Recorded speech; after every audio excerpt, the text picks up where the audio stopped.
안녕하십니까, 김성호입니다.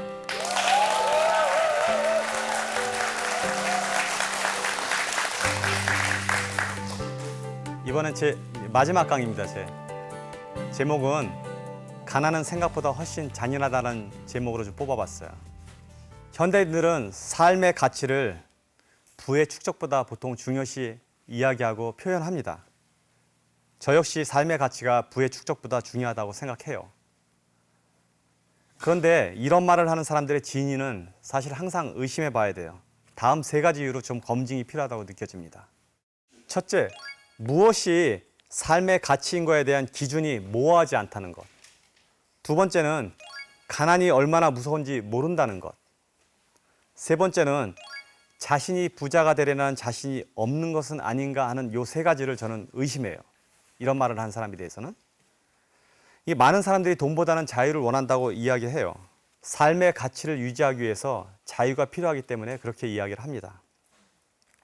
하지만 현재 경제 사회에 있어서 이 자유를 얻기 위해서는 사실 막대한 돈이 필요합니다. 그 부정할 수 없는 사실이에요. 결국 안정된 직장으로는 지금 부족합니다. 안정된 직장이라는 것이 무엇일까요? 사업체가 지금 수시로 변하고 있고 어떤 대기업도 5년 후를 지금 못 내다보고 있습니다. 아무리 대기업에 다녀도 안정된 직장이라는 것이 가치가 있나요, 지금? 왜냐하면 삶의 가치를 유지한다는 것은 지금 이 순간이 아니라 내 인생 전체를 두고 이야기하는 거잖아요. 제 현재의 가치를 활용해서 내 인생 전체에 내 자원을 다 분배해야 되는 책임을 갖고 있단 말이에요. 그래서 나는 자유가 더 중요해, 나는 삶의 가치가 더 중요해 라고 말하고 돈을 무시하는 사람들은 나의 인생 전체가 어떻게 변할지를 아직 감당하지 못하고 있는 거죠. 사실 가난을 겪어보지 못한 사람들은 가난이 얼마나 무서운지 짐작을 못해요. 가난이 뭐 낭만으로 대체되고 그냥 이 정도만 살아도 괜찮아라고 하지만 막상 가난이 치명적으로 내 삶 안에 들어와서 내 삶을 망치게 되면 이 사람 자체의 마지막 선한 의지까지도 다 거둬가게 되고 한 방울 남은 자존심까지도 어쩌면 없앨 수 있어요. 가난은 정말 무서운 거예요. 빈곤에서는 예의도 품위도 사라집니다. 만약에 음식을 굶을 정도가 되거나 거처가 사라지면 인간은 존엄을 지킬 방법이 없습니다. 가난은 정말 무서운 것이에요. 빚을 지는 일이라도 생기면 한 달은 엄청 짧게 돌아올 것이고 하루는 엄청 길 거예요. 매일매일은 배가 고픈데 빚을 갚는 날은 매번 찾아오고 있기 때문에 그래요. 그리고 가난은 가족의 근간을 부서뜨릴 수 있어요. 인간의 가장 근본적인 공동체의 구조인 가족을 해체시킬 수 있는 것이 가난이에요. 그리고 가난이 길어지면 오히려 탐욕이 생기고 울분이 쌓이고 몸에 화가 생기고 건강이 나빠집니다.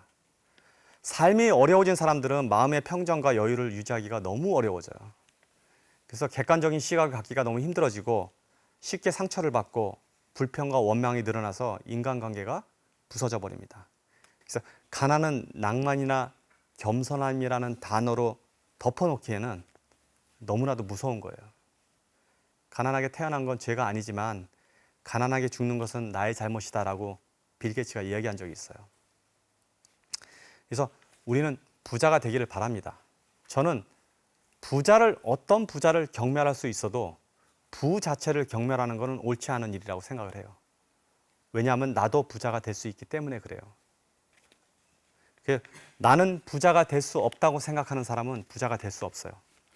나는 부자가 될 수 있다고 생각하는 사람 중에서 부자가 나타납니다. 그 믿음이 실행하게 하고 고민하게 하고 도전하게 하고 그래서 결과를 만들어내기 때문에 그래요. 그런데 내가 나 자신이 부자가 된다고 믿지 않는다면 누가 부자로 만들어주죠? 결국 나밖에 없는데. 어렸을 때 저의 집안에 그 우물이 있었는데 이 우물이 펌프예요. 이렇게 물 한 바가지 옆에 항상 있었습니다. 물 한 바가지를 그 우물에 집어넣고 막 손잡이로 위아래로 누르면 밑에 있던 물이 같이 빨려 들어와서 물이 나오게 돼요. 그 다음부터는 물이 콸콸 나와요. 이렇게 집어넣는 물을 마중물이라고 부르는데 한국에서는 이게 영어로는 콜링 워터라고 해요. 물을 부르는 물이죠. 저는 그래서 돈을 버는 과정에 있어서 이 마중물을 만드는 사람들이 부자가 된다고 가르칩니다.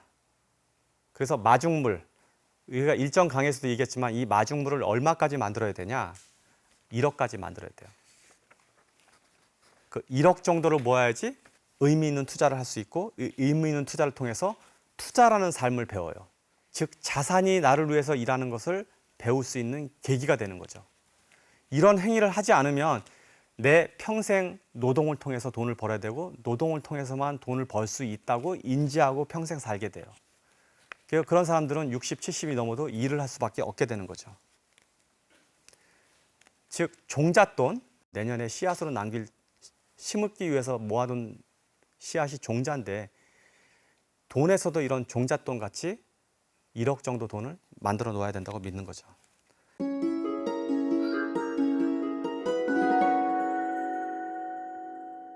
한 번도 1억을 만들어 본 적이 없는 사람들은 이 방법을 따라하기 바라요. 첫 번째, 1억을 만드는 비결 첫 번째, 1억을 모으겠다고 마음을 먹는 거예요. 너무 우스워요? 1억을 모으겠다고 마음을 먹는 사람이 없어요. 그래서 1억이 안 모아지는 거예요, 그 사람한테. 지금 내가 1억이 없는 사람이라면 1억을 모으겠다고 마음을 먼저 먹어야 돼요.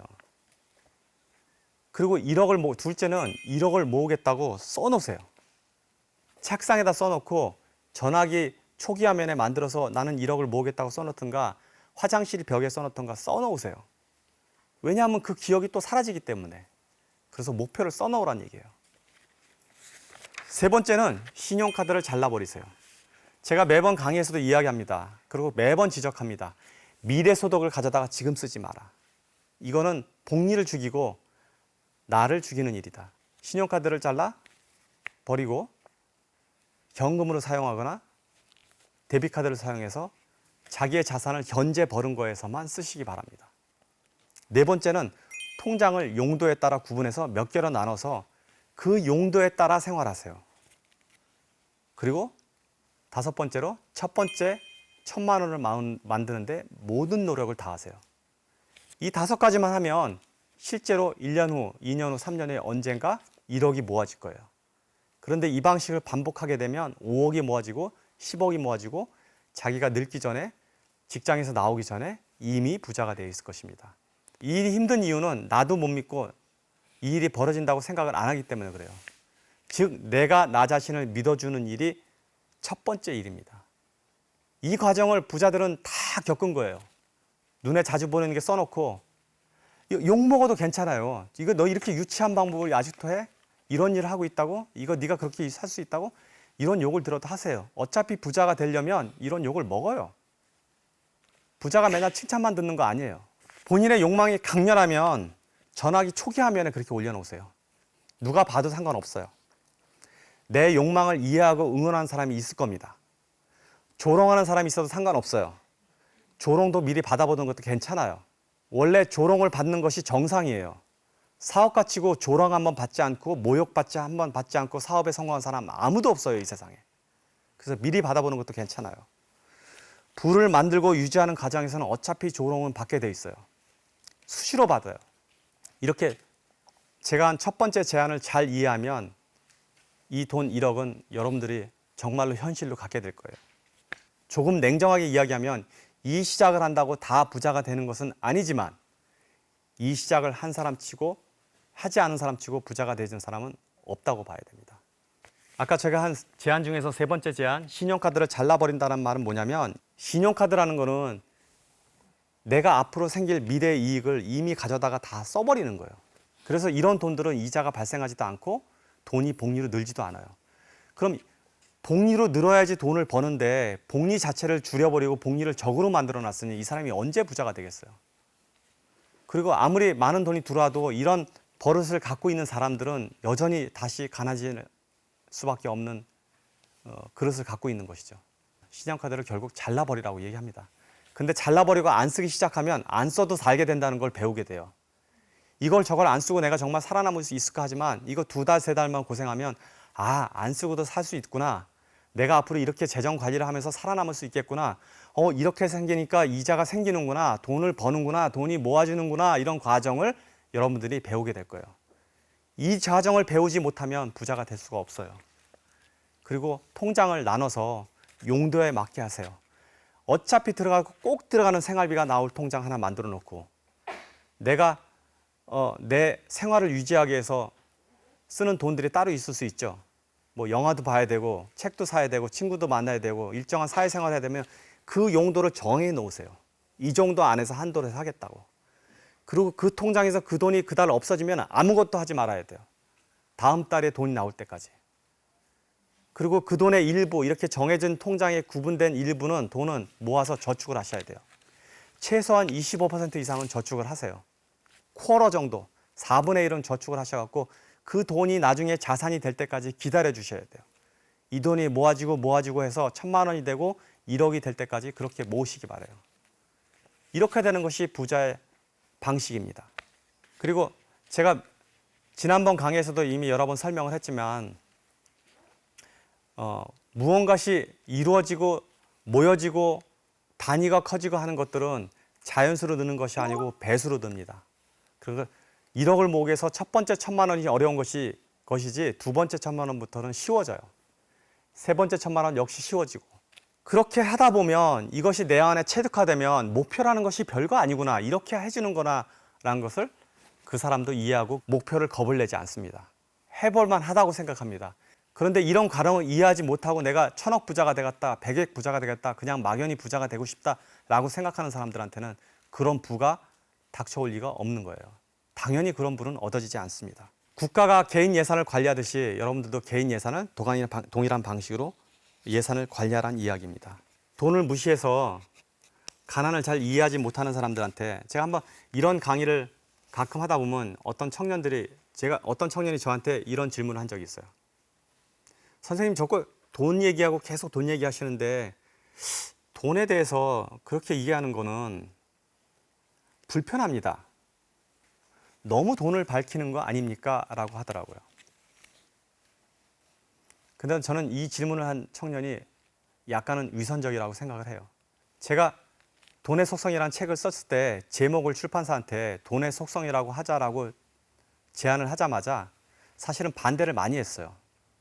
너무 속물적이다. 그런 제목의 책이 팔린 적이 없다고 굉장히 반대가 심했는데 그 반대를 무릅쓰고 그냥 돈의 속성을 제목으로 정하라고 강요를 했습니다. 이유는 뭐냐면 돈의 본성을 제대로 직접 들여다보자는 거예요. 이걸 돈을 부끄러워하지 말고 이 젊은이의 질문의 의도가 무엇일까요? 돈을 밝히는 사람의 속성이 돈을 밝히는 것이 나쁘다라고 배워왔기 때문에 그래요. 그래서 어떤 사람들은 흥정을 하거나 할 때 돈 이야기하는 것을 되게 무안해하고 불편해하고 힘들어하고 이런 이야기를 하는 사람들은 부족한 사람이라고 이해됩니다. 이게 수많은 사람들이 돈에 대했던 태도예요. 저는 이 젊은이가 위선적이라고 생각했던 이유가 뭐냐면 이렇게 돈에 대해서 이야기하는 것조차도 막는다면 이 사람이 부자가 될 확률은 거의 없고 그 자체가 돈을 함부로 한다는 이야기와 똑같아요. 돈 때문에 병원에 가지 못하고 돈 때문에 공부를 못하고 돈 때문에 결혼을 미루고 돈 때문에 아이를 못 낳고 돈 때문에 아픈 부모를 돕지 못하고 돈 때문에 늙어서 일을 해야 되고 빚을 얻으러 다니는 되는 상황이야말로 돈의 노예 상태예요. 그래서 돈을 직관적으로 똑바로 바라보는 사람이 돼야 돼요.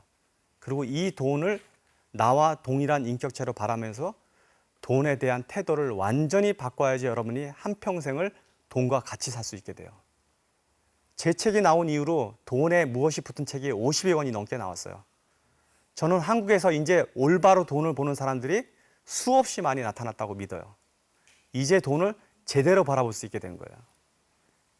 이것을 통해서 여러분들은 돈을 더 이상 돈의 노예가 된 상태가 아니라 돈과 함께하는 인생을 살 수 있게 된 것이죠. 한국의 빈곤층 비율이 50%에 가깝습니다. 노년층 자살률이 세계 1위예요. 그리고 이 자살의 이유가 3분의 1이 경제적 이유입니다. 왜 이런 일이 벌어졌을까요? 젊어서 돈을 함부로 했기 때문에 그래요. 돈이 결국 그 개인한테 보복을 하고 있는 거죠. 소비를 줄이고 저축하고 투자를 하란 말이 행복하게 살지 말고 구두쇠가 되란 말이 아니에요. 제가 하는 말이에요. 돈을 제대로 바라보고 이 돈과 함께 행복할 수 있는 길을 전체 총강을 통해서 여러분들한테 계속해서 설득해 나가고 있는 것이에요. 우리는 돈을 그렇게 바라면서, 그럼 그 바라는 이유는 무엇이고 어떻게 바라야 되고 어떻게 돼야 되는지는 왜 그동안 진지하게 고민하고 공부하지 않았을까요? 앞으로는 돈을 인격체로 대하면서 이 돈을 대하는 태도를 완벽하게 다시 바꾸시기 바랍니다. 돈은 우리가 태도를 바꾸면 여러분한테 행복을 줄 수 있는 도구예요. 그리고 그 태도가 올바르면 많은 돈이 생길수록 여러분들은 더 행복해질 거예요. 이건 제가 보장해요. 그래서 여러분들도 제 강의를 다 듣고 난 다음에 돈을 올바로 대하는 태도를 배우고 이 돈을 통해서 여러분들이 부자로 행복하게 한평생 사시기를 바라면서 이 강의를 마치도록 하겠습니다. 감사합니다.